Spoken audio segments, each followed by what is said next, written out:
நாங்கள் ஓம் சக்தி கோயிலுக்கு மாலை போட்டு போகிறோம். இருபடி போய் நாங்கள் வீட்டில் 7 நாளைக்கு வச்சுருப்போம்.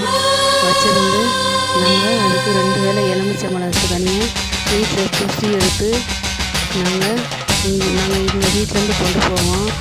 அம்மா அந்த எலுமிச்சம்பழம் வடிவில் நம்ம வீட்டில் இருக்க கெட்ட சக்தி பூரா அந்த அம்மா எடுத்துகிட்டு போயிடுவோம். நாங்கள் 8 வருஷம் ஆச்சு நாங்கள் மேல்மருவத்தூருக்கு மாலை போட்டு போய் எங்கள் வாழ்க்கையில் அங்கே போனதுக்கப்புறம் எங்கள் வாழ்க்கையே மாறிச்சு.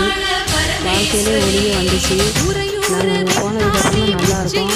அங்கே போயிட்டு வந்ததுக்கப்புறம் எங்களுக்கு இருந்த நடுக்கு எந்த கஷ்டமும் வந்ததில்லை. அந்த அம்மாவை வணங்குங்க, அவங்களுக்கு நல்லதே நடக்கும். ஓம் சக்தி பராசக்தி, ஓம் சக்தி பராசக்தி, ஓம் சக்தி பராசக்தி.